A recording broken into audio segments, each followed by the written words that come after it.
ouvintes. Alegria muito grande no meu coração de poder estar aqui para darmos continuidade ao nosso estudo da carta de Paulo aos Romanos. E hoje estaremos meditando no capítulo 8, do versículo 18 ao versículo 22. Antes de nós lermos o nosso texto e iniciarmos o nosso estudo, eu preciso deixar aqui algumas observações.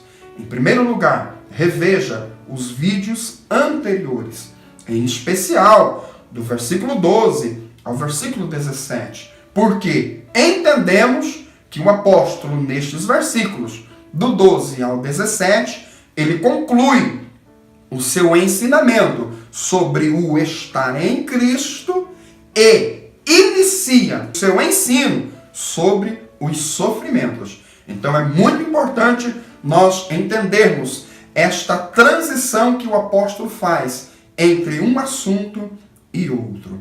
A segunda observação que preciso deixar aqui é que o mesmo Espírito, ele guia, ele adota, ele nos torna filho, ele nos faz sentir filho, ele nos faz sentir que somos herdeiros, e ele faz nós entendermos que a herança que temos é exemplificada em Cristo. E se é exemplificada em Cristo, eu tenho sofrimento e tenho glória. Esta é uma questão muito importante, que eu dependo do Espírito para ser guiado, eu dependo do Espírito para ser adotado, eu dependo do Espírito para me tornar filho de Deus, eu dependo do Espírito para sentir que eu tenho herança, e eu dependo do Espírito para entender as características da minha herança, e são elas sofrimento e glória. É isso que está na última parte do versículo 17. Então, não se esqueça de rever os nossos encontros passados. A outra observação muito importante é que o apóstolo ele vai tratar da questão do sofrimento a partir do seu entendimento e da sua fé. Observem isto. É a partir do entendimento e da fé do apóstolo que ele vai nos ensinar sobre o sofrimento. Quando ele nos diz, porque para mim, observem, a partir dele, tenho por certo, ou seja, eu tenho uma fé firme. E nós observamos essa questão que é de extrema importância. Nós entendemos que o apóstolo ele conhecia o sofrimento e ele conhecia a glória que seria revelada nele e em todos os que crescem no Evangelho. Então, a partir destas observações, nós vamos procurar entender estes versículos. Amém? Vamos ler Romanos 8, do 18 ao 22. Porque para mim tenho por certo que as aflições deste tempo presente não são para comparar com a glória que em nós há de ser revelada. Porque a ardente expectação da criatura espera a manifestação dos filhos de Deus. Porque a criação ficou sujeita à vaidade, não por sua vontade, mas por causa do que a sujeitou, na esperança de que também a mesma criatura será libertada da servidão da corrupção para a liberdade da glória dos filhos de Deus. Porque sabemos que toda a criação geme e está juntamente com dores de parto até agora. A grande questão apresentada pelo apóstolo aqui está no versículo 22. E esta questão é, porque sabemos que toda a criação, observem isto, toda a criação refere-se a tudo que foi criado por Deus. A natureza, os rios, as florestas, os animais, os peixes, a lua, as estrelas, o sol, enfim, toda a criação. O que está acontecendo com esta criação? Eles estão gemendo juntamente, veja bem, gemendo juntamente, ou seja, existe uma sincronia no gemido de toda esta criação de Deus. E também com dores de parto até agora. Então esta é a grande verdade apresentada pelo apóstolo aqui. E nós entendermos isto é de extrema importância para as nossas vidas. Então vamos observar os versículos para nós chegarmos no ápice deste ensinamento do apóstolo. Observe que o versículo 18 está escrito: porque para mim tenho por certo que as aflições deste tempo presente não são para comparar com a glória que em nós há de ser revelada. Duas coisas eu quero destacar aqui neste versículo. Em primeiro lugar, porque para mim tenho por certo que as aflições deste tempo, observe, aflições deste tempo. O apóstolo tinha as suas aflições. As aflições do apóstolo eram no espírito, na alma e no corpo. O apóstolo, ele era afligido no seu interior, nos seus sentimentos e no seu corpo. Nós observamos esta questão com detalhe no nosso encontro passado. Agora observem que no nosso presente nós temos aflições. O crente, ele tem aflições. E estas aflições, elas estão relacionadas com a nossa busca a Deus. Porque quando buscamos a Deus, nós estamos indo na contramão do mundo. E se estamos na contramão do mundo, consequentemente, teremos aflições, sofreremos perseguições, seremos maltratados.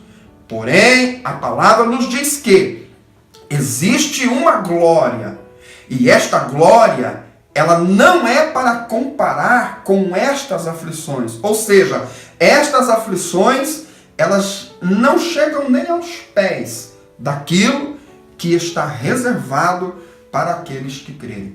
Então veja, que coisa interessante. Agora observem que a palavra nos diz que esta glória será revelada em nós. E eu quero destacar esta questão. Será revelada em nós. Eu entendo e você precisa entender que a palavra nos ensina que esta glória existe. Ela existe desde a fundação dos séculos. De eternidade a eternidade, esta glória existe. Mas ela será revelada em nós. Observem que coisa maravilhosa.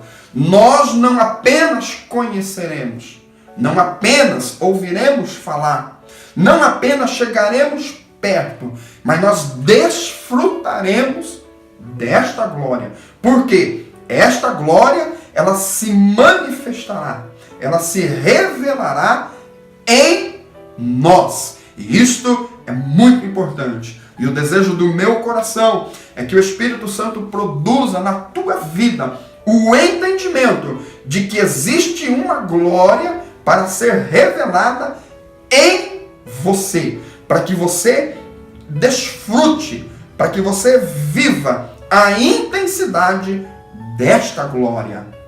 Oh, aleluia! Que o Senhor possa nos dar a compreensão desta grande verdade. E que a partir da compreensão desta verdade, nós possamos continuar a nossa caminhada, apesar das aflições do nosso tempo presente. Agora observem o versículo 19, diz assim: porque a ardente expectação da criatura espera a manifestação dos filhos de Deus. Veja que aqui neste versículo, a criatura, ela está esperando. E o que ela está esperando é a manifestação manifestação dos filhos de Deus, ou a revelação desta glória em nós. É importante observarmos que o apóstolo coloca a maneira que a criação está esperando. E ele nos diz que é com ardente expectação. Ou seja, a criação ela está ansiosa, ela está desejosa, ela anela, ela busca isso, ela espera de uma forma ansiosa este dia que será revelada a glória de Deus em nossas vidas. Que o Senhor possa colocar no meu e no teu coração esta expectativa ardente, como a palavra nos diz, que precisamos esperar ansiosamente o dia da volta de Cristo. Agora observe o versículo 20 e 21. O apóstolo vai nos explicar por que esta criação, ela espera desta forma. E aqui ele nos diz que a criação ficou sujeita à vaidade. Em Gênesis, no capítulo 1, do versículo 28 ao 30, Deus, ele dá o poder ao homem dominar sobre a criação. É importante observarmos que até então o homem não havia pecado. Porém, quando o homem pecou, Deus não tirou este domínio que o homem tinha sobre a criação. Porém, em Gênesis 3:17, Deus disse que pelo ato do homem ter pecado, a terra seria maldita por causa do homem. Então aqui o apóstolo está nos dizendo que a criação, ela ficou sujeita à vaidade, ou seja, ela ficou sujeita ao homem. E o homem é vaidade. Por quê? Porque o pecado está no seu coração. Em segundo lugar, o apóstolo nos diz que esta sujeição da natureza para o homem não foi porque ela quis. Observem isto. Não foi pela sua própria vontade, mas Deus, na sua onisciência, ele deixou o homem dominando sobre a natureza. E aqui eu, orando em relação a este versículo, procurando entender e perguntando na minha mente por que Deus deixou o homem dominar sobre toda a criatura, mesmo sendo pecador, mesmo tendo pecado. E o Espírito Santo comunicou algo ao meu coração a partir do análise de alguns versículos bíblicos, que Deus sabia que o pecado do homem seria terrível, que o homem mergulharia no pecado de uma forma muito grande e que ele dependeria da ajuda de toda a criação para a redenção do seu corpo. Então olha que coisa tremenda que o Senhor coloca diante de nós aqui neste versículo, aonde Paulo diz que a criação ela ficou sujeita, não porque ela quis, mas porque Deus, oh aleluia, na sua onisciência, ele tinha propósitos para essa sujeição. E o propósito de Deus era para que a criação formasse uma sinfonia de gemido, para que a glória de Deus se manifestasse nos filhos dos homens. Que o Senhor possa nos abençoar com este entendimento. Ainda o apóstolo nos diz que esta sujeição que Deus deixou à natureza foi em esperança. Percebam e entendam o ensinamento. Deus deixou a natureza sujeita ao homem, só que não tirou a esperança da natureza. Então a natureza, ela tem esperança. E a esperança que a natureza tem é que ela será libertada. Libertada do quê? Da servidão da corrupção. Observem que a natureza, ela está serva da corrupção. Ou seja, o homem é corrupto e domina a natureza. E nós sabemos perfeitamente disto, que o pecado no coração do homem tem levado à destruição da natureza. Ainda a última parte do versículo 21, o apóstolo nos diz que esta esperança, desta libertação da corrupção é para a glória dos filhos de Deus. Uma coisa muito importante aqui, a glória de Deus, ela liberta o homem e a natureza. A glória de Deus, ela tem o poder para libertar o homem e a natureza. Que coisa maravilhosa nós entendemos aqui. Para concluirmos essa questão do versículo 20 e 21, 3 coisas aconteceram aqui. Em primeiro lugar, a natureza ficou sujeita à vaidade. Em segundo lugar, ou a segunda verdade colocada aqui, não foi porque ela quis, mas foi porque Deus quis. E em terceiro lugar, Deus deixou a esperança para a natureza. Deus não privou a natureza da esperança, mas colocou a esperança e ela sabe, e por este motivo ela aguarda ansiosamente e com expectativa o dia em que a glória de Deus será manifestada nos filhos de Deus. E quando esta glória for manifestada nos filhos de Deus, então a natureza sabe que ela será liberta da servidão da corrupção. Agora o versículo de número 22, o apóstolo começa novamente com a palavra porquê. Ele nos diz assim, porque sabemos. Esta palavra é importante. Paulo sabia, eu preciso saber, e você precisa saber. Este saber tem que ser pelo ver, pelo ouvir, pelo entender e pelo sentir. Ou seja, nós precisamos olhar para a natureza e ver que ela geme. Eu preciso olhar para a natureza e sentir que ela geme.